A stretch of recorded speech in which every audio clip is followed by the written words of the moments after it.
মৃন্ময়ের secret রুমের এক কোনায় দাঁড়িয়ে আছে রোজা। তার দৃষ্টির সামনে দাঁড়ানো মৃন্ময়ের মুখে।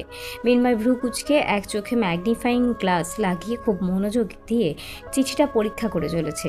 এ পর্যন্ত দুবার রোজাকে চলে যেতে বলা হয়েছে, কিন্তু রোজার মধ্যে যাওয়ার কোনো লক্ষণ দেখা যাচ্ছে না। ব্যাপারটা মৃন্ময়ের বিরক্ত হলেও তার মুখের বিরক্তির ছাপ নেই বললেই চলে। মৃন্ময়ের বিহেভিয়ার দেখে মনে হচ্ছে এই রুমে সে ব্যতীত আর কোনো মানুষের অস্তিত্ব নেই। বিষয়টা খুব অপমানজনক হলেও রোজার কাছে বেশ লাগছে। রোজা দেখতে চায় মৃন্ময় কতক্ষণ তার এই বিরক্ত দমন করে রাখতে পারে। মৃন্ময়ের সেলফ কন্ট্রোলিং পাওয়ার চেক করতে গিয়ে রোজা নিজেই বিরক্ত হয়ে উঠেছে, অথচ মৃন্ময়ের চোখে মুখে কোনো ভাবাবেগ নেই। প্রায় 2.5 ঘন্টা যাবৎ একটা মানুষকে খুব সূক্ষ্মভাবে ইগনোর করে চলেছে সে। রোজা বিরক্ত হয়ে ধপ করে চেয়ারের উপর বসে। মৃন্ময় ম্যাগনিফাইং গ্লাসে চোখ রেখেই স্বাভাবিক স্বরে বলে উঠল, আপনি যাচ্ছেন না কেন মিস রোজা? রোজা তার থেকেও স্বাভাবিক গলায় বলল, আপনাকে রেখে যেতে ইচ্ছে করছে না। রোজার কথায় মৃন্ময়ের কুচকানো ভ্রুজোড়া আরও খানিকটা কুচকে গেল। চিঠি থেকে চোখ উঠিয়ে রোজার দিকে তাকালো। শান্ত কালো চোখ দুটো তীক্ষ্ণ দৃষ্টিতে তাকিয়ে আছে। মৃন্ময়কে তাকাতে দেখেই ফিক করে হেসে উঠল রোজা। রোজা মজা করছে। ব্যাপারটা বুঝতে পেরে মৃন্ময়ের কোনো ভাবান্তর হলো না। রোজা ইতস্তত করে বলে উঠল, মজা করছিলাম, তবে আমার এখানে দাঁড়িয়ে থাকাটা শুধু শুধু নয়, এর পেছনে কারণ আছে। কি কারণ? আমি সত্যি আপনাকে ছেড়ে যেতে চাচ্ছি না। তার কারণ আপনার বাবা হারিয়ে যাওয়ার গল্পটা খুঁজে বের করার সফরে আমি আপনার সাথেই থাকতে চাই, প্লিজ।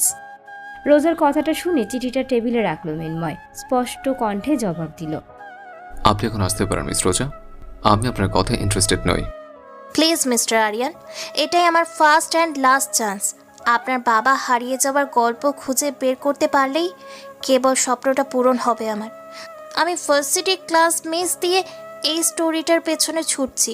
এখানে সফল না হলে বাবা আমাকে জার্নালিজমে পড়তে দিবে না। বোঝার চেষ্টা করুন, it's my passion, my dream. আমি আপনার সাথে থাকলে কি এমন ক্ষতি হবে বলুন?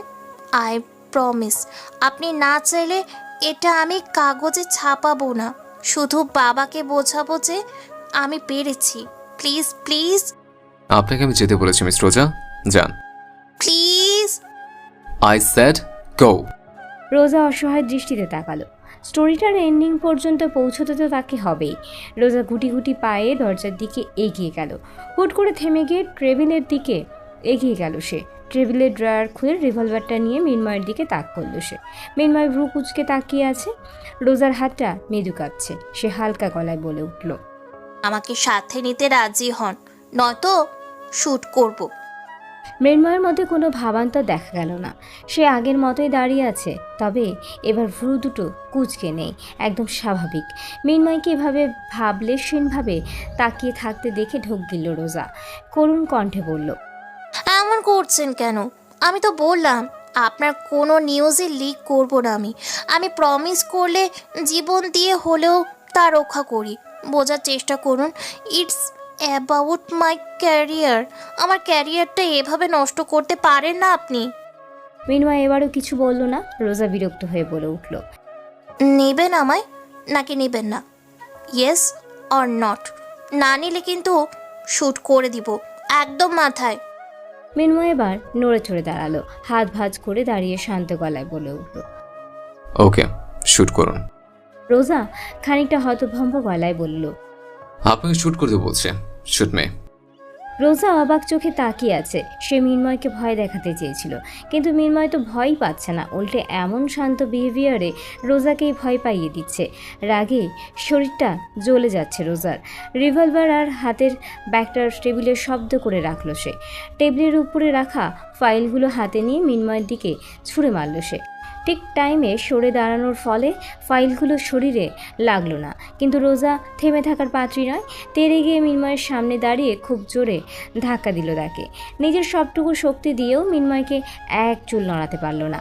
মৃন্ময় রোজার ডান হাত পিঠের সাথে চেপে ধরল। স্বাভাবিক গলায় বলল, কি হচ্ছে এসব? পাগল হয়ে গেছেন?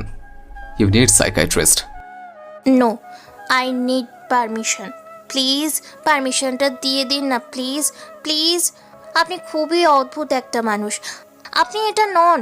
আপনার মাঝে অনেকগুলো আপনির বসবাস। আমার দেখা নদীর পাড়ে মৃন্ময়ের সাথে এই মৃন্ময়ের আকাশ পাতাল তফাৎ। 2 মিনিটের জন্য আগের মৃন্ময় হয়ে আমার রিকোয়েস্টটা অ্যাকসেপ্ট করে নিন না এই নায়ক সাহেব। মৃন্ময় ছোট্ট করে নিঃশ্বাস ফেলল। ওর চোখ দুটো রোজার গালের টোলটার উপর নিবদ্ধ। কথা বলার তালে তালে গালের গর্তটা যেন নৃত্য করছে। মৃন্ময় চোখ বন্ধ করে নিল। রোজা নামক অসুখটা আবারও চড়া দিচ্ছে ওর মাথায়। মৃন্ময় রোজার হাতটা ছেড়ে দিয়ে দুপা পিছিয়ে দাঁড়ালো। ডান হাতের কপালে পড়ে থাকা চুলগুলো সরিয়ে নিয়ে হালকা কেশে গলা পরিষ্কার করলো। পকেটে হাত গুজে খুব স্বাভাবিকভাবে বলে উঠল, ওকে, বাট আমাকে ওভারকাম করার চেষ্টা করলে আপনাকে পস্তাতে হবে মিস রোজা। রোজা তুমুল গতিতে মাথা নাড়ালো। খুশিতে নিঃশ্বাস বন্ধ হয়ে আসছে তার, কিন্তু মুহূর্তেই মুখটা কালো হয়ে গেল তার। ইতস্তত কণ্ঠে বলে উঠল, আরেকটা কথা বলি। মৃন্ময় জিজ্ঞাসু দৃষ্টিতে তাকাতেই জিহ্বা দিয়ে ঠোঁট বিছিয়ে সাহস নিয়ে বলে উঠল রোজা, বলছিলাম কি, তীর্থ আমাদের সাথে থাকুক। তীর্থও কিছু লিক করবে না, আমি গ্যারান্টি দিচ্ছি। ও খুবই ট্রাস্ট অব্দি একটা ছেলে। আমরা একটা টিম হতে পারি, ইউ নো না। 10 মিলে করি কাজ, হারি জিতি নাহিলাজ। ওর থেকে এক্সট্রা হেল্প পেতে পারেন আপনি, প্লিজ। রোজা ভেবেছিল এখনই রাম ধমক খাবে সে, অথচ রোজাকে অবাক করে দিয়ে মৃন্ময় খুব স্বাভাবিকভাবে বলে উঠল, okay. Thank you so much mister hero. আমার তো সেলিব্রেট করতে মন চাইছে। এনিওয়ে, আপনি কি বিজি? কেন? বিজি না হলে চলুন না, পার্কে যাই। ওই বাচ্চাগুলোকে খাওয়াবো। আজকের খাবারটা আমার পক্ষ থেকে। সেই দিন আমি আপনাদের সাথে গেস্ট হিসেবে ছিলাম, আজকে আপনার পালা। যাবেন? ভারী টেবিলের ওপাশে গম্ভীর মুখে বসে আছে রাফিন। চোখ দুটো বন্ধ। তার ঠিক সামনে দাঁড়িয়ে আছে আসিফ। আসিফ বারবার ঢোক গিলে চলেছে। দু একবার চোখ পিটপিট করে ভয় পাওয়ার গলায় বলে উঠল, ভাই। সাথে সাথে টেবিলের উপর থাকা ফ্লাওয়ার ভাসটা ছুঁড়ে মারল রাফিন। প্রচণ্ড শব্দে কেঁপে উঠল আসিফ। তার দৌড়ে রুম থেকে বেরিয়ে যেতে ইচ্ছে করছে, কিন্তু তার সম্ভব নয়। রাফিন যেতে না বলা পর্যন্ত তাকে এভাবেই দাঁড়িয়ে থাকতে হবে। কি মুসিবত! রাফিন এবার উঠে দাঁড়ালো। চেয়ারে জোরে একটা লাথি মেরে চুলগুলো মুঠোয় নিয়ে চিৎকার দিয়ে উঠল সে। আসিফ জিব্বা দিয়ে ঠোঁট ভিজিয়ে নিয়ে ডান হাতে কপালের ঘাম মুছে আবারও মাথা নিচু করে দাঁড়ালো। এই রাবিদের সমস্যাটা কি? ওর জন্য আমার কোটি টাকার ইনভেস্টমেন্ট ওয়েস্ট হচ্ছে। What does he want? গরিবদের অধিকার রক্ষা। What rubbish! তারপরও এসে জুটেছে আরিয়ান মৃন্ময়। একটা মেগাস্টারের এসবে জড়ানোর কারণ কি? কি চায় সে? কথাটা বলে টেবিলে রাখা ফাইলগুলো ছুঁড়ে ফেলল রাফিন। আসিফ এবার চুপ করে দাঁড়িয়ে রইল। রাফিন জোরে জোরে শ্বাস টেনে নিয়ে নিজেকে যথাসম্ভব শান্ত করে আসিফের দিকে ফিরে তাকালো। শান্ত কণ্ঠে বলল, মৃন্ময়, চাই কিটা? টাকা? আসিফ কাঁচুমাচু কণ্ঠে বলল, মৃন্ময়ের নিজেরই অনেক টাকা ভাই, সিঙ্গার হিরো, তার সাথে বিজনেসও আছে। তাছাড়া রাফিন ভ্রু কুচকালো। তাছাড়া মৃন্ময়ের টাকার প্রতি কোনো ইন্টারেস্ট নাই ভাই। নিজের টাকা ইচ্ছে মতো বিলিয়ে দেয় সে, এখনও তাই করছে। আমাদের সাথে কোনো সত্যতার জন্য নয়, তার ইচ্ছে হয়েছে তাই বস্তিবাসীদের ফাইন্যান্সিয়ালি হেল্প করছে। এই কাজটা প্রায় করে সে। এতে আপনার লাভ হলেও কিছু যায় আসে না, ক্ষতি হলেও না। আজব ক্যারেক্টার ভাই। আপনি মানা করলে বা ধমকে দিলেও হাসি মুখে কথা বলবে সে, কিন্তু কাজ থামাবে না, উল্টো বেশি করে করবে। নিজের ইচ্ছের বাহিরে হাঁচিয়ে দেয় না সে। যতক্ষণ পর্যন্ত কেউ তার সঙ্গে সমালোচনা করবে ততক্ষণ পর্যন্ত সে সর্বোচ্চ শান্ত এবং ভদ্র এবং নিরীহ। কিন্তু হাত কলার পর্যন্ত চলে গেছে, পরের দিন আর তাকে খুঁজে পাওয়া যায় না। কোথায় যায়, কীভাবে কী হয় সে সম্পর্কে কেউ জানে না ভাই। মৃন্ময়ী গুম করে দেয় নাকি অন্য কেউ সেটাও জানে না ভাই। খেলার টাকা বেশি হয়েছে নাকি? ভাই শুধু ওকে গাটিয়ে সময় নষ্ট না করে রাদীপকে নিয়ে ভাবলে হয় না। আমরা কোনো স্টেপ না নিলে আরও অলস্যের মুখে পড়তে হবে ভাই। রাদীপ যেভাবে প্রতারণা চালাচ্ছে আর আমাদের নিয়ে খবর বানাচ্ছে, তাতে পুরো দেশের মানুষের মধ্যে আগুন জ্বলে উঠবে, বেশি সময় লাগবে না। রাবিত bastard. He deserves a terrible fate. Brutally. ভাই, রাদীপ কি এখন মারাটা রিক্স হয়ে যাবে? ও এখন কোনো কারণে মারা গেলে আমরা মারি বা না মারি সম্পূর্ণ দোষটা অটোমেটিক আমাদের গাড়ি চলে আসবে। তার থেকে ওর মেয়েকে মেরে দিলেই ভালো হয় না? মেয়েকে মারা বেশি ইজি হবে, কেউ সন্দেহ করবে না। কেসটাকে এমনভাবে সাজাবো যেন এটা অর্ডিনারি রেপ কেসের মতো শো করে দেখায়। এমন ঘটনা তো এখন অহরহ ঘটছে, এটা গ্রহণযোগ্য হবে ভাই। রাফিন ঘাড় ঘুরিয়ে তাকালো। সেই চোখের ভাষাটা বোঝার ক্ষমতা আসিফের নেই, না আছে সেদিকে তাকিয়ে থাকার ক্ষমতা। আসিফ চোখ নামিয়ে নিল। রাফিন কিছুক্ষণ তাকিয়ে থেকেই নজর ফেরালো। কপালে হাত রেখে ছোট্ট করে শ্বাস ছেড়ে শান্ত গলায় বলল, দুপুরের মেয়েটা নাম কি ওর? জি, রোজা, রাদিয়ানা আহমেদ রোজা ভাই। নামটা কয়েকবার নিজের মনে বিড়বিড় করলো রাফিন। চেয়ারে বসে স্পষ্ট গলায় বলল, মেয়েকে নয়, রাবিতের ছেলেটাকে মার। ভাই, ছেলেছে মেয়েটাকে মারা ইজি হবে। আর রাফিন তীক্ষ্ণ দৃষ্টিতে তাকালো, গম্ভীর গলায় বলে উঠল, আর হোয়াট? বুঝেনি তো ভাই। রাফিন কিছু বলল না, আবারও চোখ দুটো বন্ধ করে চেহারে মাথা এলিয়ে দিল। তার মাথার রোজা নামক অ্যালার্ম টোনের মতো বেজে চলেছে ক্রমাগত। রাদিয়ানা আহমেদ রোজা, রাদিয়ানা আহমেদ রোজা। হঠাৎ করে চোখ মেলে তাকালো রাফিন। ভ্রু কুচকে আসিফের দিকে তাকিয়ে কিছু একটা বলতে গিয়েও থেমে গেল। কুচকানো কপালে ব্লেজারটা তুলে নিয়ে অফিস থেকে বেরিয়ে গেল সে। আসিফ অসহায়ের মতো দাঁড়িয়ে আছে। এই রাফিনের আগামাথা কিছুই বোঝে না সে, কিচ্ছুটি না। খুব স্পিডে গাড়ি চালাচ্ছে রাফিন, ঠোঁটে জ্বলন্ত সিগারেট। ভ্রু দুটো এমনভাবে কুঁচকে আছে যেন খুবই গুরুত্বপূর্ণ কিছু একটা ভাবছে সে। রাফিনের মাথায় রোজার সাথে থাকা আরু নামটাও ঘুরছে ব্যাপকভাবে। মেয়েটা ওকে চর মেরেছিল, তার প্রতিশোধ তো নেওয়া হয়নি, তার নিতে হবে। খুব জলদি চরের উল্টো জবাব দিতে হবে তাকে। কিন্তু মেয়েটা কোথায়? মেয়েটার পুরো নামই বা কি? রাফিন মনে করতে চেষ্টা করলো, কিন্তু সফল হলো না। ব্রেনের সেলগুলো হয়তো এই মুহূর্তে আরুর নাম নিয়ে ভাবতে ইচ্ছে করছে না। পার্কের বেঞ্চে পা দুলিয়ে বসে আছে রোজা। মনটা হালকা খারাপ তার। মন খারাপের মূল কারণ হলো বাচ্চাগুলো। এত শখ করে তাদের খাওয়াতে এসে কাউকেই খুঁজে পায়নি রোজা। কোথায় গেল তারা? রোজার চোখগুলো এদিকে ওদিক সেদিকে ঘুরে বেড়াচ্ছে। রাস্তার ওপাশে একটা কালো ছিপছিপে লোক চানাচুর বিক্রি করছে। কিছুক্ষণ পরপর লোকটির মুখের এমন অবস্থা করছে যেন প্রচুর পেটে ব্যথা করছে। রোজার খুব ইচ্ছে করছে লোকটিকে জিজ্ঞেস করতে, মামা পেট ব্যথা করে নাকি? কিন্তু জিজ্ঞেস করা হলো না তার। আগের মতোই চুপচাপ বসে এদিক সেদিক তাকাতে লাগলো সে। এতক্ষণ খুব মনোযোগ দিয়ে রোজাকে খেয়াল করছিল মিন্ময়। এবার একটু নড়েচড়ে বসলো, হালকা কেশে। মিস, মন খারাপ? রোজা কিছু বলল না, আর চোখে মিন্ময়কে দেখে নিয়ে আবারও নিজের কাজে মন দিল। মিন্ময় হাসলো, মাথার চুল ঝাঁকিয়ে বলে উঠল, আপনি কিন্তু অন্য করছেন মিস রোজা। আমাকে খাবারের লোভ দেখিয়ে এনে চুপচাপ বসে আছেন। রোজা সরু চোখে তাকালো, ভ্রু কুচকে বলে উঠল, এমনভাবে বলছেন যেন খাওয়ার জন্যই এত দূর ছুটে এসেছেন। অবশ্যই, তবে কেন এলাম? তাহলে খাবেন, চলুন। কথাটা বলেই উঠে দাঁড়ালো রোজা। মিন্ময় হেসে উঠে বলল, আমি টাইম মেনটেন করে খাই, এখন টাইম ওভার। আমাকে না খাইয়ে রাখার জন্য আপনার পানিশমেন্ট হওয়া উচিত। এবার রোজাও হাসলো, মিন্ময়ের পাশে বসে বলল, সরি। সরি দিয়ে কাজ হবে না, পেট ভরতে হবে। আজ খাবার নয়, বাতাসে পেট ভরাবো, শুদ্ধ বাতাস। মিস রোজা, আপনার সে মন ভালো করার জায়গা নিয়ে যাবেন আবারও? আজ হয়তো কারো মন খারাপ। রোজা হেসে উঠল, হাসি মুখে বলল, অবশ্যই। তবে আজ গাড়িতে। রোজা খানিক ভাবলো, তারপর বলল, ওকে। মিন্ময় গাড়ির সামনে দাঁড়িয়ে আছে। রোজা সামনের দোকানটায় কিছু একটা কিনতে গিয়েছে। প্রচণ্ড গরম পড়ায় মুখের মাস্ক আর ক্যাপ খুলে দাঁড়াতে একটা মেয়ের কণ্ঠ কানে এলো। আপনি আরিয়ান মিন্ময়, তাই না? মিন্ময় ফিরে তাকালো, জোরপূর্বক হাসি দিয়ে বলে উঠল, জি, কিন্তু আপনি? মেয়েটি উৎসাহিত কণ্ঠে বলে উঠল, আমি অর্পিতা জামান আরু, আপনার বিশাল বড় ফ্যান। আপনার সব গানই তো আমার মুখস্থ, মুভিগুলোও দেখেছি। তাছাড়া আপনি যেভাবে বস্তির লোকদের হেল্প করেছেন, তাতে করে আপনার প্রতি রেসপেক্টটা আরও বেড়ে গেছে। একটা অটোগ্রাফ হবে স্যার? মিন্ময় বেশ অস্বস্তিতে পড়ে গেল, তবুও মৃদু হেসে বলে উঠল, অবশ্যই।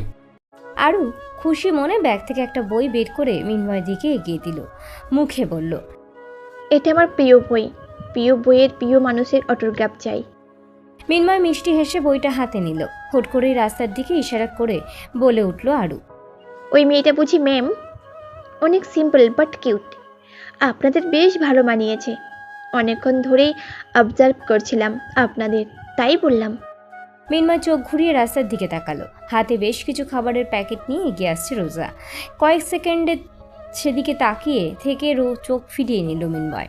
মিষ্টি হেসে বইটি এগিয়ে দিয়ে বলল, your book, nice to meet you. Aru হাসলো। মিনময়কে বিদায় জানিয়ে উল্টো রাস্তায় হাঁটা দিল সে। এক্সাইটমেন্টে বুক কাঁপছে তার। এখন বিশ্বাসই হচ্ছে না আরিয়ান মিনময়ের সাথে কথা বলে এলো সে।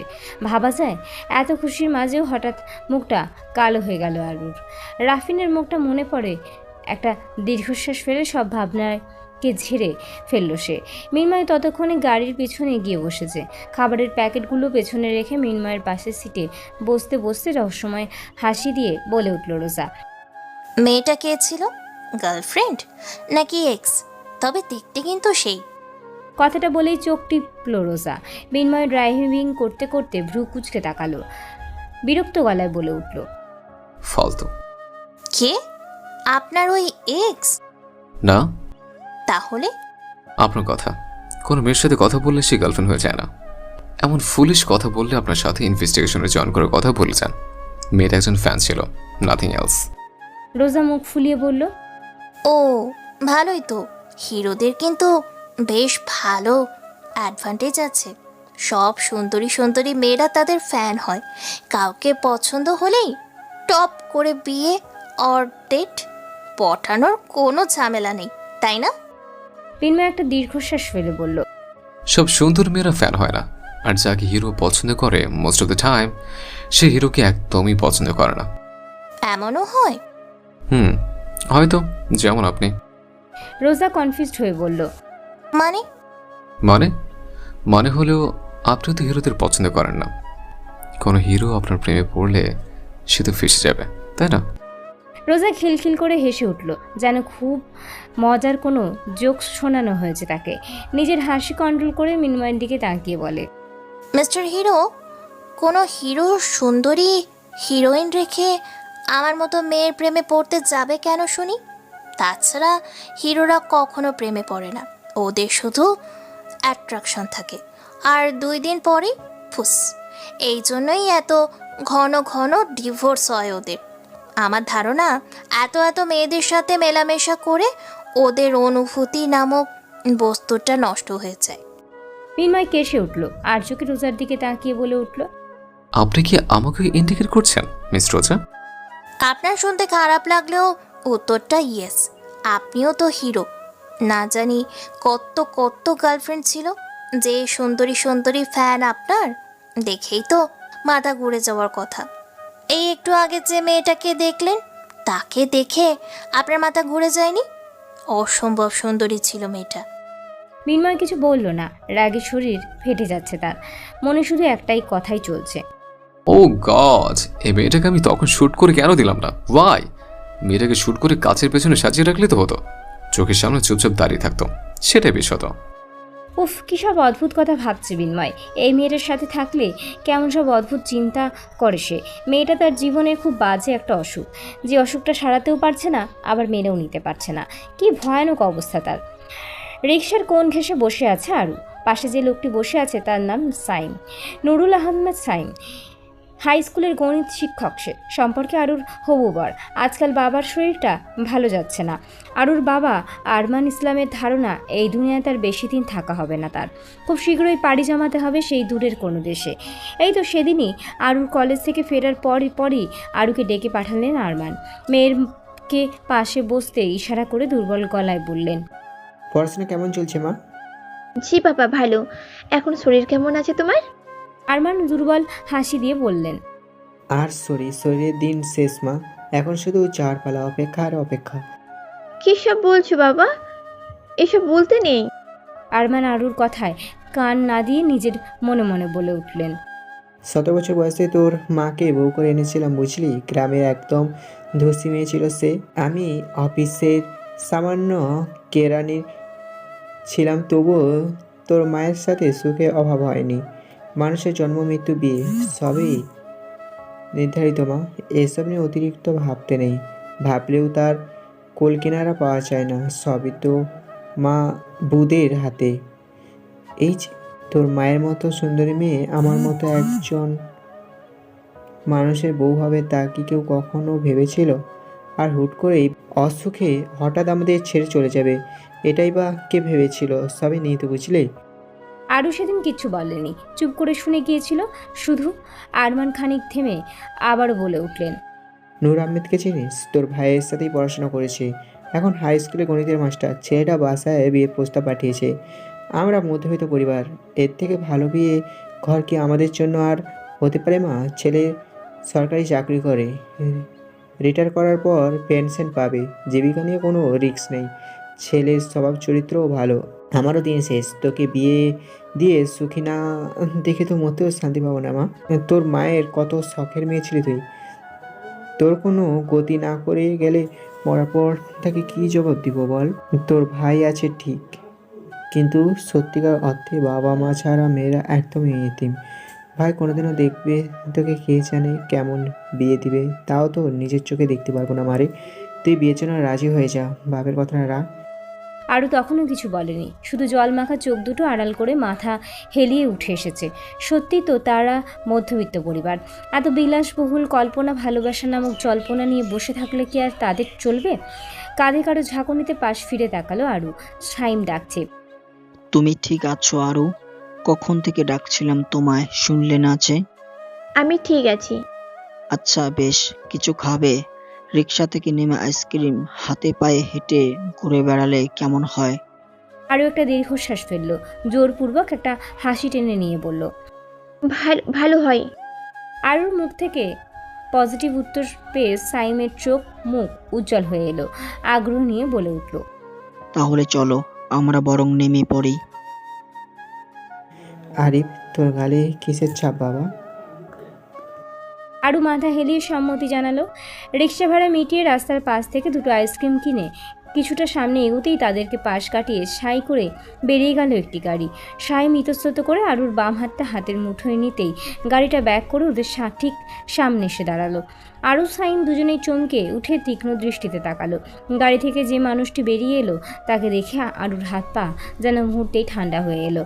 মানুষটি ওদের কাছাকাছি এসে পকেটে হাত গুজে দাঁড়িয়ে বাঁকা হেসে বলে উঠল, হাই আরু বেবি, কোথায় যাচ্ছ? আমাকে যে বললে তুমি বাসায়, মিথ্যে বলেছিলে?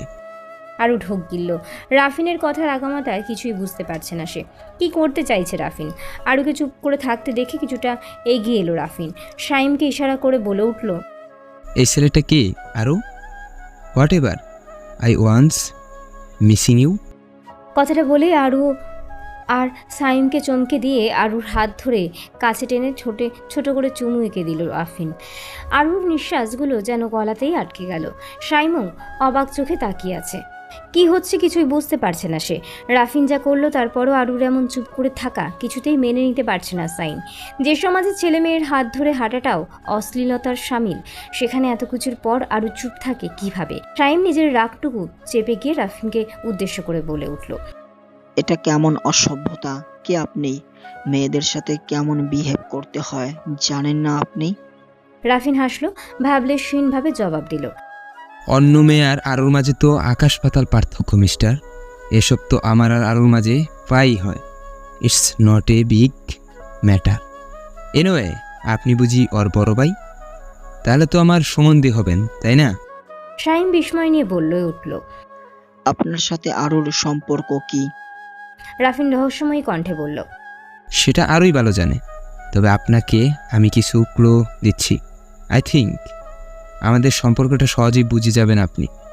আমার আর আরুর সম্পর্কটা এমন যে আরও রাতে নির্দ্বিধায় আমার সাথে মেলায় ঘুরে বেড়াতে পারে, বন্ধ দরজার ওপাশে আমার সাথে বেশ কমফোর্টেবলভাবেই সময় কাটাতে পারে। আর কিছু বলবো? শাইম আত্মবিশ্বাসী দৃষ্টিতে তাকিয়েছে। আরুর সম্পর্কে এমন সব কথা কিছুতেই বিশ্বাস করতে পারছে না সে। আরুর গলা বন্ধ হয়ে আসছে। শাইমকে পুরো ব্যাপারটা কিভাবে বলবে, কিভাবে বোঝাবে, কিছুই মাথায় ঢুকছে না তার। শাইমকে এভাবে তাকিয়ে থাকতে দেখে সিগারেট ধরাতে ধরাতে বলে উঠল রাফিন। বিশ্বাস হচ্ছে না? তাহলে আরুকে জিজ্ঞেস করুন, অন্ধকার রাতের জলমলে মেলাতে আমার হাত ধরে ঘুরেছিল কিনা, আমার হাতে লোকের দাগ বসিয়েছিল কিনা, পিঠের কথাটা না হয় হাতে দিলাম, তারপর বন্ধ চেম্বারে আমার সাথে সময় কাটিয়েছিল কিনা, জিজ্ঞেস করুন। শাইম কিছুক্ষণ রাফিনের দিকে তাকিয়ে থেকে আরুর দিকে তাকালো। আরুর হাত পা ভয় কাঁপছে। সে রাফিনকে ভয়ঙ্কর পরিস্থিতিতেও ভয়ঙ্কর লাগতো না, তবে আজকে এতটা ভয় পাচ্ছে কেন সে? এতটা ভয়? আরু, তুমি কি ওনার সাথে মেলায় গিয়েছিলে? চুপ করে থাকবে না, জবাব দাও, ইয়েস অর নো। আরও মাথা নাড়ালো। হ্যাঁ, সত্যি সেদিন মেলায় ঘুরছিল সে, কিন্তু রাফিন কথার মাঝে যে টোন ইউজ করেছে তেমন কিছুই তো নয়। সাইম আবারও প্রশ্ন করলো। ওনার চেম্বারে? আর কিছু জিজ্ঞেস করতে পারলো না সাইম। গাটা ঘিন ঘিন করছে তার। আরুর মতো মেয়ে এমন হবে ভাবতেই বুকে মোচড় দিয়ে উঠেছে তার। কিছুক্ষণ চুপ থেকে আরুর দিকে নীরব চাহনি নিক্ষেপ করে পেছনে ফিরে হাঁটা দিল সাইম। আমাদের চোখ কানো মাঝে মাঝে ভুল সাক্ষ্য দেয়। রাফিনের প্রতিটি কথা সত্য হলেও সব কিছু মিথ্যা বানোয়াট। ওর বিশ্রী উপস্থাপনাটা মিথ্যে। সহজ কথাগুলো মাঝে মাঝে বিষের মতো কাজ করে, যে বিষে সাইমের মনটাকে খুব কৌশলে বিষাক্ত করে দিয়েছে রাফিন। আরু সাইমের যাওয়ার দিকে তাকিয়ে সেদিকে হাঁটা দিতেই পেছন থেকে বলে উঠল রাফিন। কেমন দিলাম মিস আরু? বলেছিলাম না আমি ভালো লোক নই, আমার সাথে পাঙ্গা নিও না। এই কাজটা কিন্তু এমনি এমনি করিনি আমি। আমার গালে চর বসানোর বিপরীতে এটাই তোমার প্রাপ্য ছিল।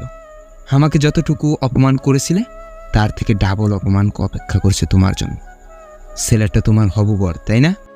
আরু অবাক চোখে তাকালো। রাফিন হাসলো। আগেই বুঝেছিলাম, তার ড্রামাটা করলাম। এরপরের কাহিনীটুকুও বাংলা সিনেমার থার্ড ক্লাস স্টোরিগুলোর মতো হবে। তুমি বাড়ি যাবে, ছেলেপক্ষ বিয়েটা ভেঙে দিবে, পুরো মহল্লায় সবাই জানবে তুমি সেই টাইপের মেয়ে। তোমার সাথে সাথে তোমার ফ্যামিলিও অপমান লজ্জায় ডুবে মরবে। তোমার বয়স্ক বাবা কষ্ট লজ্জায় স্ট্রোক করবে, মরেও যেতে পারে। না মরলেও সমস্যা নেই, রাফিন চৌধুরীর গায়ে হাত তোলার জন্য এইটুকু অসম্মান কমই হবে। এভাবে বেঁচে গেলেও পরের বারের অপমানে বাঁচতে পারবে বলে মনে হয় না। তোমাদের মতো মিডল ক্লাসদের লাইফ অলওয়েজ বাংলা সিনেমার মতো ট্রেজেডিপূর্ণই হয়। তোমাদের নিশ্চয়ই অভ্যাস আছে, তাই না? অভ্যাস থাকলেই ভালো, কারণ এখন থেকে তোমাকে বুঝতে হবে জীবনটা কতটা নরকীয় হতে পারে।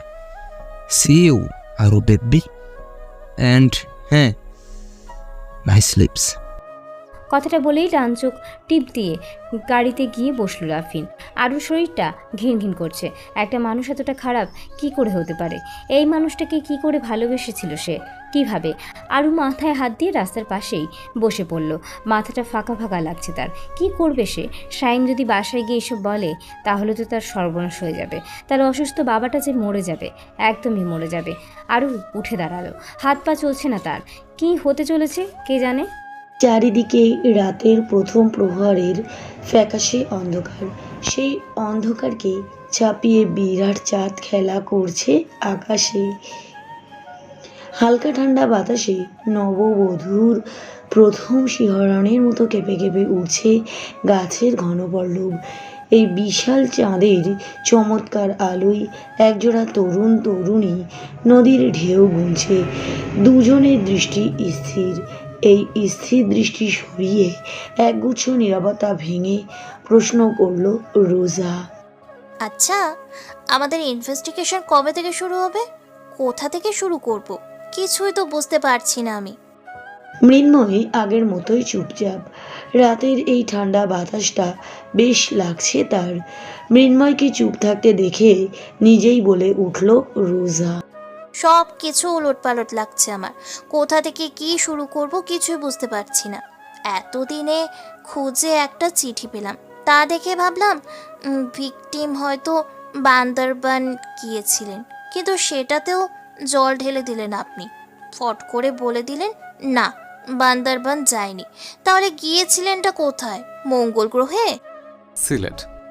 রোজা অবাক চোখে তাকালো, বিস্ময় নিয়ে বলে উঠল। মানে? মৃন্ময় এবার ফিরে তাকালো, স্পষ্ট গলায় বলল। আমরা পরশু সিলেট যাচ্ছি, ওখান থেকে শুরু হবে আমাদের যাত্রা। আপনার বাবা সিলেট গিয়েছিল? কোথায় গিয়েছিল সেটা জানতে সিলেট যাব মিস রোজা। এখন আর কোনো প্রশ্ন নয়। 1 মাসের জন্য সকল কাজ থেকে লিভ নিচ্ছি আমি। এই 1 মাসের রহস্য উদ্ঘাটন করতে হবে আমায়। কাল সকাল 10টায় আপনি আর আপনার বন্ধু আমার সাথে দেখা করবেন। নেক্সট কি করা যায় তা নিয়ে ডিসকাশন করব। আর হ্যাঁ, এলিনা গেটে বেয়ে আসবেন, নয়তো পরের দিন সকালবেলা হয়তো আপনাকে নিয়েও নিউজ বেরিয়ে পড়বে। আপনাদের দুজনকে আমি টিম হিসেবে নিচ্ছি, সো বিশ্বাসের সুযোগ নিয়ে ধোঁকা দেওয়ার চেষ্টা করলে এমন কিছু হারাবেন যার জন্য সারা জীবন পস্তাতে হবে। যদিও বিশ্বাস শব্দটা আমার ডিকশনারিতে নেই। এখন উঠুন, রাত হয়েছে, আপনাকে বাড়ি ফিরতে হবে। আপনি কথায় কথায় ধমকি দেন কেন?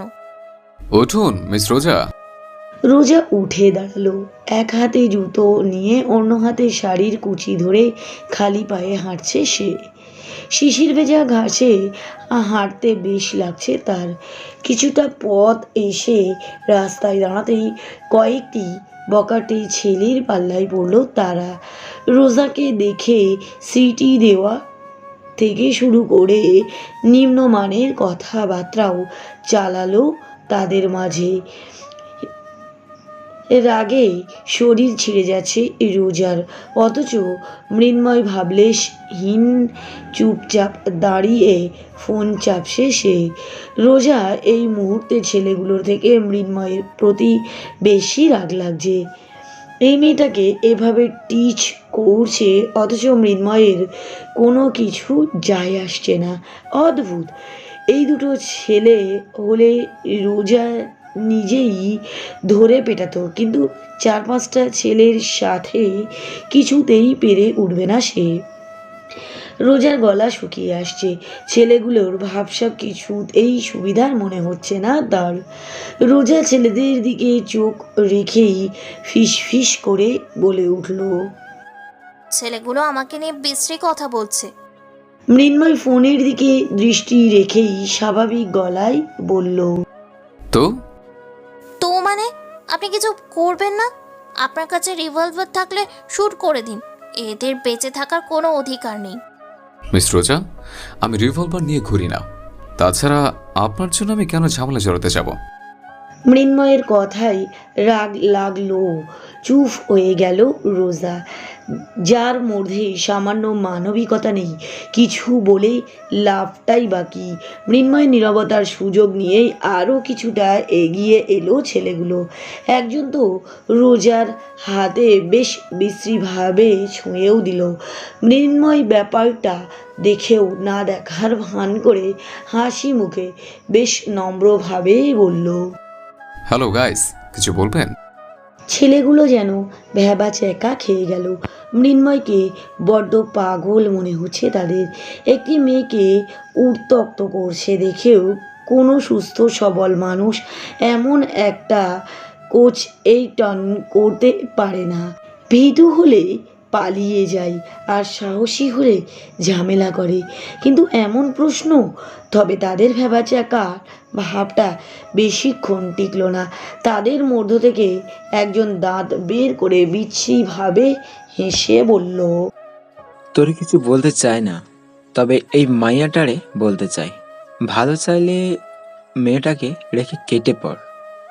আজ আমাদের সবার মধুচন্দ্রিমা হবে। কথাটা বলে আবারও বিশ্রীভাবে হাসলো ছেলেটি।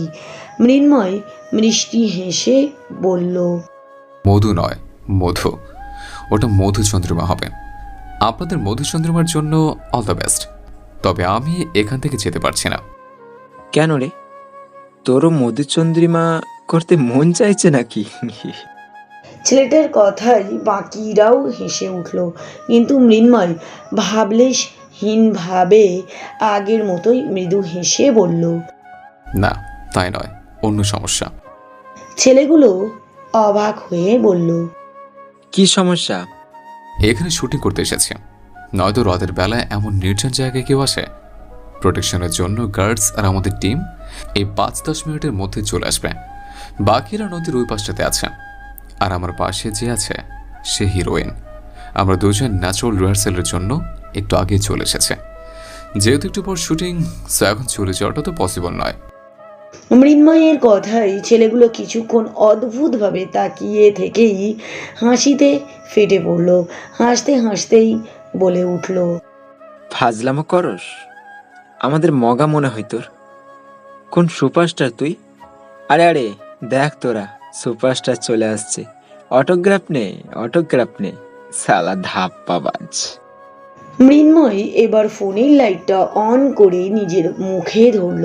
ছেলেগুলো একটু খেয়াল করে দেখতেই মুখটা ফ্যাকাশে হয়ে এলো। নিজের চোখকে বিশ্বাস করতে পারছে না তারা। একজন তো বলেই ফেলল, মামা, আসলেই তো নায়ক রে, আরিয়ান মৃন্ময়। সত্যি শুটিং চলে। মামু চল কালটি মারি। হিরোইনের লগে কাণ্ড কইরে ফেলাইছি মামা। সবাই চলে এলে তো ধুয়ে দেবে রে। মায়া অন্য কোথাও থেকে তুলে নেওয়া যাবে। এদের লগে লাগলে কাহিনী হয়ে যাব বন্ধু। মৃন্ময় হাসি মুখে বলল, আরে যাবেন কেন? শুটিং দেখে যান। সবাই 5 মিনিটের মাথায় চলে আসবে। তাছাড়া বাকিরা ওদিকটা আছে, একটু ওয়েট করুন। ছেলেগুলো গদ গদ গলাই বলে উঠল, না বস, আমরা যাই। মাফ করিয়েন বস, কিছু মনে নিয়েন না। আসি বস, আসি ম্যাডাম, সালাম আলাইকুম। ছেলেগুলো ঝটপট পালিয়ে দৃষ্টির বাহিরে চলে গেল। কয়েক মিনিট পরেই তাদের সামনে একটা রিক্সা এসে দাঁড়ালো। রিক্সায় বসে আছে সোহেল। মৃন্ময়দের দেখে নেমে দাঁড়িয়ে নার্ভাস গলায় প্রশ্ন করলো সে, হ্যাঁ ম্যাম, ভালো আছেন? স্যার, আপনি ওনার সাথে এখানে? কেউ দেখলে তো সর্বনাশ হয়ে যাবে। আর রিক্সা দিয়ে কি করবেন স্যার? রিক্সা আনতে বললেন কেন? তুমি সবসময় বেশি কথা বলো সোহেল। মিস রোজা, আপনি তো গাড়িতে যাবেন না, রিক্সা উঠে যান। সোহেল। সোহেল হন্তদন্ত হয়ে উত্তর দিল, জি স্যার। তুমি মিস রোজার সাথে যাও, ওনাকে পৌঁছে দেবে। সোহেল অবাক হয়ে বলল, আমি? কেন, কোনো সমস্যা? না স্যার, একদমই না। চলুন ম্যাম। রোজা স্পষ্ট গলায় জবাব দিল। দরকার নেই, আমি একা চলাচল করতে পারি। মৃন্ময় তার থেকেও স্পষ্ট গলায় বলল, আপনার কাছে কি অনুমতি চায়নি? তবুও যদি একা যেতে চান তো যান, ছেলেগুলোকে হয়তো সামনে পেয়ে যাবেন। রোজা কিছু বলল না, চুপচাপ রিকশায় উঠে গেল। তার পিছু পিছু অসহায় মুখ নিয়ে রিকশায় উঠে গেল সোহেল। মৃন্ময়কে ব্যাপক সন্দেহ হচ্ছে তার। এই রাতের আঁধারে এই সাংবাদিক মাইয়ারে নিয়ে করেটা কি তার স্যার? কোনো কাহিনী চলছে না তো? আর কাহিনী চললে সে নিজে না আসে তাকে পাঠালো কেন? অদ্ভুত। রোজার রাগ লাগছে নাকি মন খারাপ লাগছে বুঝতে পারছে না সে। মৃন্ময় ছেলেগুলোকে 2-4টে ঘুষি কি দিতে পারতো না? কত বিচ্ছিরি বিচ্ছিরি কথা বলার পরও তাদের সাথে এত সুন্দর ব্যবহার, বিরক্তিকর। কই তার সাথে কথা বলতে গলায় তো ধমকি ধমকাতে উড়িয়ে দেয়, অথচ ওই বাজে ছেলেগুলোর বেলায় এত নিষ্ঠুর। কথাগুলো ভাবতে ভাবতেই মাথা ব্যথা শুরু হয়ে যাচ্ছে তার। একেই বলে বিরক্তিজনিত মাথা ব্যথা। সকাল 7টা, হালকা রোদের ঝাপটায় ঘুম ভেঙে গেল রোজার। কিছুক্ষণ বালিশে মুখ ঢেকে চোখ বন্ধ করে শুয়ে থেকেই উঠে বসলো সে। ঘড়িটা দেখে নিয়ে ফ্রেশ না হয়েই রান্নাঘরের দিকে হাঁটা দিল সে। ওর মাথাটা ব্যথা করছে খুব। এই মুহূর্তে মায়ের হাতের 1 কাপ চা ভীষণ প্রয়োজন তার। ড্রয়িং রুমে এসেই রিতকে চোখে পড়ল তার। টি টেবিলে খবরের কাগজ বিছিয়ে খুব মনোযোগ সহকারে কিছু একটা দেখছে সে। কুকড়ানো চুলগুলোর কিছুটা এসে পড়েছে কপালে। রোজা হৃদের মাথায় চাটি মেরে পাশে বসে বলে উঠল, খবরের কাগজে ঢুকে যাচ্ছিস কেন? হৃদ মুখ তুলে তাকালো। রোজার দিকে তাকিয়ে মিষ্টি হেসে বলে উঠল, খবরের কাগজে আজ দারুণ একটা পাজিল দিয়েছে আপু, ওইটাই দেখেছিলাম। তোর প্রাইভেট নেই আজ? আছে তো, এখনই বেরোবো, যেতে ইচ্ছে করছে না। রোজা খবরের কাগজটা টেনে নিয়ে ভাঁজ করতে করতে বলল, যা ভাগ, খবরের কাগজ উড়ে যাবে না, বিকেলে দেখে নিস। এখন ওঠ, নয়তো মার ঝাড়ুর বাড়ি খেতে হবে তোকে। হৃদা হাসি মুখে উঠে দাঁড়ালো। মা বললেই হয়তো আরো কিছুক্ষণ বসে থাকতো, সে কিন্তু রোজার কথা কিছুতেই ফেলতে পারে না। সে সোফা থেকে স্কুল ব্যাগটা নিয়ে কুকড়ানো চুলগুলো ঝাঁকিয়ে দরজার দিকে এগিয়ে যেতে যেতে বলে উঠল সে। বাই আপু, রাতে দেখা হবে। রোজা হাসলো। ভাইয়ের চুলগুলো ভীষণ ভালো লাগে তার, কেমন আদর আদর লাগে, দেখলেই তার হাত বুলিয়ে দিতে ইচ্ছে করে। নিজের মনে হেসে পেপারটা টেবিলের উপরে রাখতেই একটা জায়গায় চোখ আটকে গেল তার। খবরের কাগজটার এক কোণায় একজনের ছেলের ছবি দেওয়া হয়েছে। ছবিগুলো বেশ পরিচিত লাগছে তার, কোথায় যেন দেখেছে। খবরের কয়েকটা লাইন পড়তেই থমকে গেল সে। এগুলো কাল রাতের ছেলেগুলো নয় তো?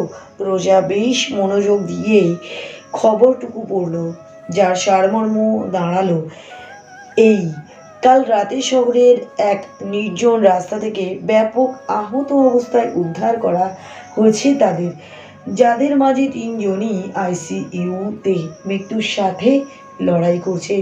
বাকি 3 জন আশঙ্কাজনক না হলেও ব্যাপকভাবে আহত। এই ঘটনার তদন্ত ছেলেদেরকে জিজ্ঞাসাবাদ করা হলে তারা জানায়, নিজেদের মাঝে কথা কাটাকাটির জের ধরেই এমন একটি পরিস্থিতি তৈরি হয়। মদকে মাতাল হয়ে এতটা হিংস্র হয়ে ওঠে তারা। হাসপাতালের ডাক্তাররাও জানায়, ভিকটিমদের পেটে প্রচুর পরিমাণে নেশা জাতীয় দ্রব্য পাওয়া গিয়েছে। পুলিশের কাছে পুরো ঘটনাটা অস্পষ্ট হলেও বিষয়টা নিয়ে মাথা ঘামাচ্ছে না তারা। তারপর যুব সমাজ ধ্বংস হয়ে যাচ্ছে নিয়ে হেন তেন লম্বা একটা বিবৃতি দিয়েছে সাংবাদিক লেখক। রোজার পেপারটা রেখে দিয়ে উঠে দাঁড়ালো। বিষয়টা রোজার কাছেও বেশ রহস্যজনক লাগছে। যা দেখানো হচ্ছে সত্যিই কি তাই, নাকি এর পিছনেও আছে অন্য কোনো গল্প? আরিফের সামনে মাথা নিচু করেই দাঁড়িয়ে আছে আরু। ভয়ে বুকটা ধুক ধুক করছে তার। আরিফের চোখের দিকে তাকানোর সাহস নেই তার। আরিফ আরুকে নীরব দৃষ্টিতে পর্যবেক্ষণ করে শান্ত গলায় বলে উঠল, সাইম যা বলেছে তা কি সত্যি? আরুর মাথাটা আরেকটু নিচু করে দাঁড়ালো। শাইম আরিফকে কি বলছে জানে না আরু, কি উত্তর দেবে সে? আরিফ আবারও প্রশ্ন করলো, কি ব্যাপার, কথা বলছো না কেন? উত্তর দাও। আরু ডান হাতের পিঠ দিয়ে মুখের ঘাম মুছে নিয়ে চুপচাপ দাঁড়িয়ে রইল। ভয়ের ভিতরটা কাঁপছে তার। আরিফ খুব রেগে গেলেই আরুকে তুমি করেই সম্বোধন করে, তার মানে তার রাগ এখন বিপদের সংকেতের শেষ সীমানায় আছে। আরু আবারও মুখ মুছতে নিলেই ধমকে উঠল আরিফ। কি হলো, চুপ করে আছো কেন? উত্তর দাও, কথাগুলো সত্যি না মিথ্যে? ইয়েস ইয়া নো। আরুর ভয় পাওয়া গলায় বলল, ভাইয়া, কথাগুলো সত্য কিন্তু। আর কিছু বলতে পারল না আরু। সঠিক সত্যটা বলার আগেই ওর গালে চড় বসালো আরিফ। আদরের বোনটার গায়ে জীবনের প্রথম হাত তুলে রাগে কাঁপছে সে। রাগ কন্ট্রোল করতে না পেরে আবারও হাত তুলতে গেলে হাতটা আটকে দেয় লীনা। ব্যস্ত হয়ে বলে, কি করছো তুমি? এত বড় বোনের গায়ে হাত তুলছো? পাগল হয়ে গেছো? হাত ছাড়ো লীলা, তুমি বলতে না আমি ওকে শাসন করি না? হাত যখন শাসন করছি তখন একটা কথা নয়, একটাও না। প্লিজ আরিফ, শান্ত হও, সব ঠিক হয়ে যাবে।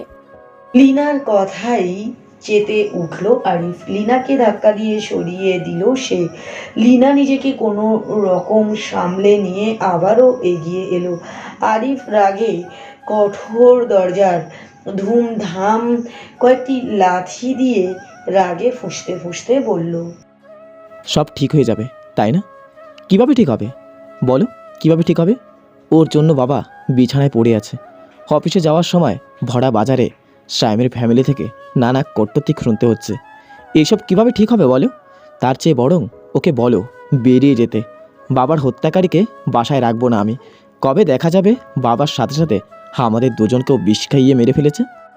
আরু চট করে মাথা তুলে তাকালো। ভাইয়ের মুখে শোনা প্রতিটি শব্দই আরুর বুকটাকে টুকরো টুকরো করেই চলেছে। অসহায় দৃষ্টিতে তাকিয়ে টলমলে চোখে কান্না মাখা কণ্ঠে বলে উঠল সে। ভাইয়া, চুপ, একদম চুপ। এই মুখে ভাইয়া ডাকবি না আমায়। হাত যদি বাবার কিছু হয়ে যায় তাহলে তোকেও বাঁচতে দেব না আমি। আমার চোখের সামনে না দাঁড়িয়ে থেকে যা, ওর সাথে করে বেরোস। তার যা একেবারে মতো চলে যা। লীনা শক্ত গলায় বলল। অনেক হয়েছে আরিফ, চুপ করো। আরও তুই ঘরে যা। আরু দৌড়ে নিজের রুমে ঢুকে গেল। দরজার বাহিরে থেকে আরিফ আর লিনার ঝগড়ার আওয়াজ শোনা যাচ্ছে। আরু নিজেকে শেষ করেই দিতে ইচ্ছে করছে। ওর জন্য সব কিছু এতটা এলোমেলো হয়ে গেল, শুধুই ওর জন্য। কে বলেছিল ওকে রাফিনকে ভালোবাসতে? যে ভালোবাসা ওর বাবাকে মৃত্যুর পথযাত্রী করে দেয়, সমাজের কলঙ্কিনী বানিয়ে দেয়, ভাইয়ের চোখে রাস্তার মেয়ে বানিয়ে দেয়, পরিবারের অশান্তির কারণ বানিয়ে দেয়, সেই ভালোবাসাকে কি আসলেই ভালোবাসা বলে? তবুও চোখ বন্ধ করলে রাফিনের চেহারাটাই ভেসে ওঠে আরুর। কেন হয়? কথাটা ভাবতেই হাতের কাছে সব কিছু ছুঁড়ে ফেললো আরু। বিছানায় বসে দু হাতে বিছানার চাদর চেপে ধরে ছাদের দিকে তাকালো সে। চোখ বেয়ে গড়িয়ে পড়লো জল। আজ চিৎকার করে কাঁদতে ইচ্ছে করছে আরুর, কিন্তু কেন যেন চিৎকার করার অধিকারটুকু ও জোগাতে পারছে না সে। নিজেকে সত্যি রাস্তার মেয়ে মনে হচ্ছে তার। আসলেই কি তার বেঁচে থাকা উচিত? সবার অশান্তির কারণ হয়ে কি বেঁচে থাকার কোনো মানে হয়? মৃন্ময়ের দিকে তীক্ষ্ণ দৃষ্টিতে তাকিয়ে আছে রোজা। তীর্থ পাশে দাঁড়িয়ে চোখ ঘুরিয়ে পুরো রুমটিকে খুঁটিয়ে খুঁটিয়ে দেখছে। মৃন্ময় একটা ফাইলে কিছু একটা লিখছিল, সেই দিকে তাকিয়ে এই বলে উঠল। আপনি কি কিছু বলতে চান মিস রোজা? মৃন্ময় ভেবেছিল রোজা হয়তো অস্বস্তিতে পড়ে যাবে, কিন্তু তাকে ভুল প্রমাণ করে স্পষ্ট গলায় বলে উঠল রোজা। আপনি ওই ছেলেদেরকে মেরেছেন, তাই না? মৃন্ময় ভ্রু কুঁচকে তাকালো, অবাক হওয়ার চেষ্টা করে বলল। কোন ছেলে? কাল রাতের ছেলেগুলো। ওদের ছবি আজ পেপারের ফ্রন্ট পেজে বেরিয়েছে, দেখেছেন নিশ্চয়ই। ওদের কথোপকথন শুনে পাবদা মাছের মতো হা করেই তাকিয়ে আছে তীর্থ। ওদের মাঝে কি নিয়ে কথা হচ্ছে বুঝতে না পারলেও রাত শব্দটা চট করে আঘাত করে গেল তার মাথায়। রাত, রোজা আর নায়ক ফায়ক রাতে কি করে? অদ্ভুত তীক্ষ্ণ দৃষ্টি নিয়ে তাকালো তীর্থ। মৃন্ময় বিস্মিত গলায় বলল। ও, জার্নালিস্টদের সাথে টিচ করলেও আজকাল খবরের ফ্রন্ট পেজে চলে আসা যায়। দারুণ তো। এই জন্য আপনাকে বিশ্বাস হয় না আমার। না জানি কবে আমায় নিউজ বানিয়ে দেন। এনিওয়ে, ছেলেদেরকে আমার পক্ষ থেকে কংগ্রেচুলেশন জানাবেন মিস রোজা। আর আমি খুবই দুঃখিত আজকের ব্যাপারটা পুরো হয়ে ওঠেনি। আপনি বোঝাতে চাইছেন আপনি ওদের মারেননি? অদ্ভুত, আমি ওদের মারতে যাব কেন? আমার সাথে ওদের কোনো ঝামেলা ছিল না। ঝামেলা তো আপনার সাথে ছিল। ওয়েট, আপনি মারেননি তো মিস রোজা? হোয়াট? আমি মারলে তো তখনই মারতাম। মাঝরাতের জন্য ওয়েট করতাম কেন শুনি? মৃদু হাসলো, প্রজেক্টরটা ঠিক করতে করতে বলল। হয়তো আমি একটা জলজান্ত প্রমাণ থেকে যাব, তাই আমাকে সরিয়ে আমার অগোচরে কাজটা করেছেন আপনি। সব সন্দেহ তো আপনার দিকে যাচ্ছে মিস রোজা। কাজটা কিন্তু ঠিক করেননি আপনি। এনিওয়ে, কাজের কথা ফেরা যাক। কথাটা বলেই টেবিল থেকে রিমোটটি উঠিয়ে নিয়ে বোর্ডের দিকে ঘুরিয়ে দাঁড়ালো মৃন্ময়। রাগের ভিতরটা কেঁপে যাচ্ছে রোজার। কি সুন্দর করে ওর উপহার সব দোষ চাপিয়ে দিল মৃন্ময়। মির্গি রুগীর কোথাকার। তীর্থ রোজার আরেকটু কাছাকাছি এসে কানের কাছে ফিস ফিস করেই বলে উঠল, কাহিনী কি দোস্ত, তোরা ডেটিং করছিস নাকি? রাতের বেলা করিসটা কি? ইনকোয়ারি করতে এসে প্রেমে পড়ে গেলি নাকি? রোজার অগ্নি দৃষ্টিতে তাকাতেই তীর্থ সোজা হয়ে দাঁড়ালো, মুখে জোরপূর্বক হাসি টেনে নিয়ে বলল, ওকে ফাইন, কিছু বলতে হবে না, আই অ্যাম কোয়াইট। রোজা আর একবার অগ্নিদৃষ্টি নিক্ষেপ করে সামনের দিকে তাকালো। সামনে তাকাতেই রুমের লাইটটা অফ হয়ে প্রজেক্টরের আলো জ্বলে উঠল। স্ক্রিনে কিছু চা বাগানের ছবিকে ইশারা করে বলে উঠল মৃন্ময়, আমাদের ফার্স্ট গন্তব্য হলো সিলেট। আমাদের টার্গেট মূলত সিলেটের চা বাগান। তীর্থ কপাল কুঁচকে বলে উঠল, চা বাগানে কেন? মিস্টার আরিয়া চা বাগানে কেন যাবেন? চা পাতা কিনতে? মৃন্ময় গম্ভীর গলায় বলল, লেট মি ফিনিশ তীর্থ। কথার মাঝে কথা বলাটা আমার একদম পছন্দ না। যা বলছিলাম, আমাদের টার্গেট সবকটা চা বাগান নয়। সিলেটের 135টি চা বাগানের মাঝে শুধুমাত্র একটা চা বাগানকে উদ্দেশ্য করে সিলেট যাব আমরা, আর তা হলো মালনী ছড়া চা বাগান। রোজা ভ্রু কুচকালো। চা বাগানে আমাদের কাজটা কি হবে?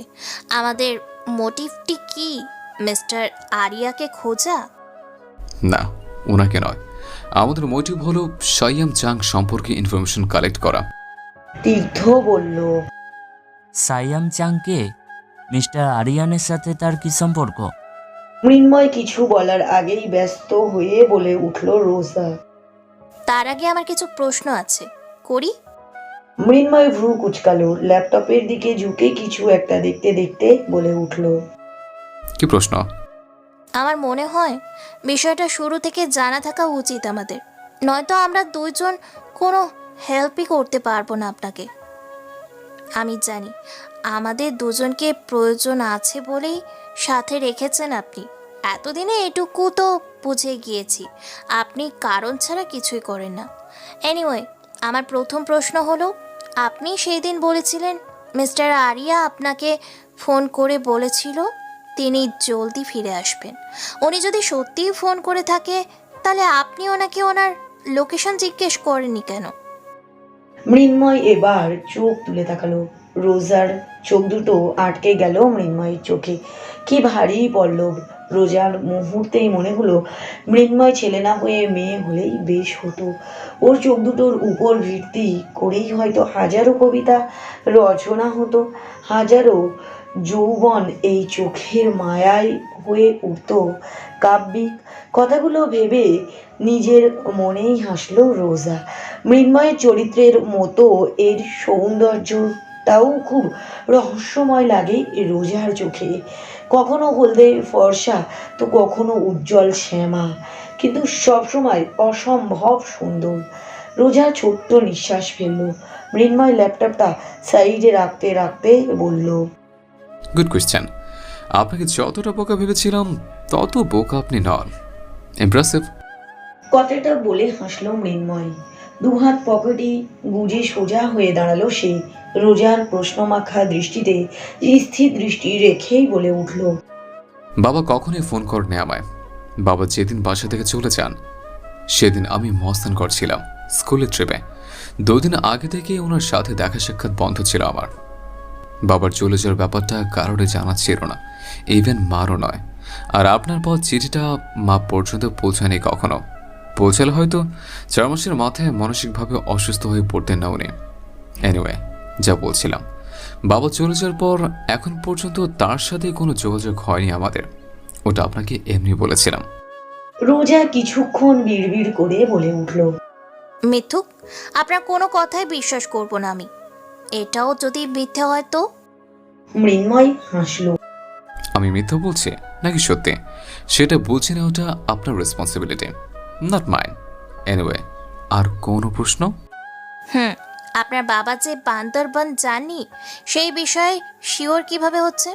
আর ওনার সাথে যোগাযোগ না থাকলে সাইম চিং সম্পর্কে কি করে জানলেন? উনি কি আপনাদের পূর্ব পরিচিত? ওনার সাথে মিস্টার আরিয়ার সম্পর্কটা কি? আপনার অনেক আগে রুমগুলো সার্চ করেছিলাম আমি। সেখান থেকে 3টি বান্দরবানের টিকিট পাই। টিকিটের কারণটা প্রথমে গেস করলেও পরবর্তীতে চিঠিটা পেয়ে ব্যাপারটা একদমই পরিষ্কার হয়ে যায়। আপনি যে চিঠিটা পেয়েছিলেন সেটা ক্লিয়ার করেছি আমি। স্ক্রিনে দেখুন। রোজা আর তীর্থ স্ক্রিনে তাকাতেই স্ক্রিনে একটা চিঠি ভেসে উঠল। টাইপ করা লেখা, মালিহা, আজ আমাদের 14তম বিবাহ বার্ষিকী। দেখতে দেখতে 14টি বছর কেটে গেল, অথচ তোমাকে দেওয়া কথাটা রাখতে পারলাম না। তোমার স্বপ্নের ফ্যামিলি ট্যুরটা আর হলো না। বান্দরবানে 3টে টিকিট কেটেছিলাম তোমায় সারপ্রাইজ দিব বলে, কিন্তু দেওয়া হলো না। আমায় একাই ছুটতে হলো গন্তব্যে। যেখানে যাচ্ছি সেখানে হালকা পাতলা রিক্সা আছে, তাই তোমায় আর মিমুকে সাথে নিচ্ছি না। এই একদম মন খারাপ করবে না, আমি খুব শীঘ্রই ফিরে আসব। চ্যাম্পকে আমার আদর দিও, আর তাকেও মন খারাপ করতে বারণ করো। তার বাবা জলদি ফিরে আসবে। ফিরেই 3 জনে মিলে ফ্যামিলি ট্যুরের জন্য ছুটব, সাথে থাকবে একটা সারপ্রাইজ। এবার পাক্কা প্রমিস করছি। তোমাকে না বলে চলে যাচ্ছি বলে রাগ করো না। সরি সোনা, তুমি তো জানো যাওয়ার সময় তোমার উদাস চেহারা একদমই আর নিতে পারি না আমি। অ্যাট লাস্ট আইসাইতে, তোমার আরিয়া। চিঠিটি পড়ে রোজা প্রথম যে প্রশ্ন করলো তা হলো, মিস্টার হিরো, আইসাইতে অর্থ কি? মৃন্ময় রোজার চোখের দিকে তাকিয়ে বলে উঠল। আমি তোমাকে ভালোবাসি। তীর্থ অবাক হয়ে বলল, আইসাইতে অর্থ আমি তোমাকে ভালোবাসি, এটা রাখেন ভাষা। তীর্থ সরু চোখে তাকিয়ে রোজার কানের কাছে ফিসফিস করে বলে উঠল, এর বাপ রাখেন নাকি দোস্ত? আমি ভাবছিলাম তোরে প্রপোজ করলো। আত্মা তো আকাশে উঠে গিয়েছিল রে, নায়কের বউ। রোজা আবারও চোখ রাঙিয়ে তাকালো। কথাটা মৃন্ময়ের কান পর্যন্ত পৌঁছেছে কিনা বোঝা গেল না। মৃন্ময় স্বাভাবিক কণ্ঠে বলে উঠল, কাম টু দ্য পয়েন্ট। যে টিকিটের কথা লিখেছেন সেগুলো আমার কাছে, অর্থাৎ এই টিকিটগুলো একটুও ব্যবহার করা হয়নি। বাবা যেমন মিতব্যয়ী মানুষ, তিনি ঘরে 3টে টিকিট থাকা অবস্থায় নতুন কোনো টিকিট কেটে বান্দরবান যাবেন না। ওনার বান্দরবান যাওয়ার হলে এই 3টে টিকিট থেকে একটা ব্যবহার করতেন। যেহেতু টিকিটগুলো পরবর্তীতে ব্যবহার করা যাবে না, সেহেতু এই টিকিট যত্ন করে সাজিয়ে রাখার প্রশ্নে ওঠে না। আর সাইয়ম চাং আমাদের পূর্ব পরিচিত নয়, আমি কখনোই শুনিনি নামটি, কিন্তু বাবার পুরনো ডায়েরি চেক করতে গিয়ে একটা লেখা চোখে পড়ে আমার। তীর্থ কৌতূহলী গলায় বলে উঠল, কি লেখা? মৃন্ময় প্রজেক্টরের দিকে ইশারা করে বলল, টেকালোক। রোজা তীর্থ স্ক্রিনে তাকাতেই সেখানে লেখা ভেসে উঠল, সাইয়ম চাং, মালনি ছাড়া চা বাগান, 07/06/2006। রোজা ভ্রু কুঁচকে বলে উঠল, এই তারিখটাতেই কি আপনার বাবা বাসা থেকে বেরিয়ে গিয়েছিলেন? না, বাবা বেরিয়েছিলেন জুনের 6 তারিখে, আর এখানে লেখা জুনের 7 তারিখ, অর্থাৎ বাবার গন্তব্য ছিল সাইয়ম চাং। এখন আমাদের এই সাইয়ম চাংকে খুঁজে বের করতে হবে। মৃন্ময় একটা দীর্ঘশ্বাস ফেলে কপালের চুলগুলো পিছনে ঠেলে দিয়ে বলে উঠল, কাল আমরা সিলেট যাচ্ছি, সকাল 10টার ফ্লাইট। আই থিঙ্ক আপনারা ঠিক টাইমে পৌঁছে যাবেন। রোজা তীর্থ মাথা নেড়ে সম্মতি জানিয়ে বলে উঠল, জি। বাসায় ফিরে ব্যাগ প্যাক করছিল রোজা। মাকে কি বাহানা দেওয়া যায় সেটা আইডিয়া ঘুরছে মাথায়। হঠাৎ দরজার ওপাশ থেকে উকি দিল হৃদ। মাথা হেলিয়ে ওর ঝাগড়া চুলে হাত বুলিয়ে বলে উঠল, আসবো আপু। রোজা না তাকি এই মুচকি হেসে বলে উঠল, চলে আয়। হৃদ বিছানায় বসলো, আগ্রহী কণ্ঠে বলে উঠল, কোথায় যাচ্ছ আপু? যাচ্ছি। কোথায়? ওটা টপ সিক্রেট, বলা যাবে না। হৃদের মুখ কালো করে বলল, বলো না আপু, আমি কাউকে বলবো না, প্রমিস। রোজা এবার হৃদের দিকে তাকালো। কোকড়ানো চুলগুলোর আর একটু এলোমেলো করে দিয়ে হাসলো রোজা। হাসি মুখে বলল, ইনভেস্টিগেশনে কাজে যাচ্ছি, বাবার পারমিশন আছে, বাট মায়ের কানে যাওয়া বারণ, বুঝলি? হৃদ অবাক চোখে তাকালো, কৌতূহলী কণ্ঠে বলে উঠল, অ্যাডভেঞ্চারে তীর্থ ভাইয়ার সাথে যাচ্ছ? আমাকে সাথে নাও প্লিজ। একদম না, আগে বড় হয়ে নেই, তারপর দুজনে মিলে বনে জঙ্গলে ঘুরে বেড়াবো, অনেক অনেক কেস সলভ করব। তার জন্য ঝটপট বড় হতে হবে তোকে। প্রমিস। একদম। হৃদ মিষ্টি করে হাসলো, হাসি মুখেই বলল। আজ কি হয়েছে জানো? রোজা লাগেজের চেন লাগাতে লাগাতে বলল। এখনো জানি না, তবে বললে জানবো। বলে ফেল। হৃদ আগ্রহী কণ্ঠে বলল। আজ যখন স্কুল থেকে ফিরছিলাম তখন একটা কুকুরের গুলি করতে গিয়ে একটা বিদ্যা শরীরে লেগেছিল প্রায়। রোজা ভ্রু কুচকালো। কুকুরকে গুলি মানে? আমি আর সাদীপ রাস্তা ধরে হাঁটছিলাম, কোথা থেকে একটা কুকুর দৌড়ে এলো। আমরা ভয় পেয়ে সরে যেতে আমাদের পিছনে দাঁড়িয়ে থাকা বিদ্যা চিৎকার করে উঠলেন, রক্তই পা ভেসে যাচ্ছিল। জানো, তখন ওই লোকগুলো এসে ওনাকে হসপিটালে পাঠালো আর সরি বলল। তারা নাকি সরকারি লোক। কুকুরটা পাগল হয়ে গেছে, সামনের মহল্লা নাকি কয়েকজনকে কামড়েছে, ইঞ্জেকশন পুশ করা যাচ্ছিল না, তাই শ্যুট করেছে। রোজা ভ্রু আগের থেকেও কুচকে গেল, বিড়বিড় করে বলে উঠল। পশু অধিদপ্তরের লোকেরা তো এভাবে শুট করে কুকুর মারে না কখনো। ওদের কাছে ইনজেকশন থাকে, কুকুর ধরার টেকনিক থাকে। এভাবে শহরের মাঝে শুট, ব্যাপারটা কি সন্দেহজনক নয়? এটুকু ভাবতেই ফোন বেজে উঠল রোজার। ফোন রিসিভ করে তীর্থের সাথে কথা বলতেই হৃদের কুকুর টুপির মাথাটা থেকে বেরিয়ে গেল রোজার।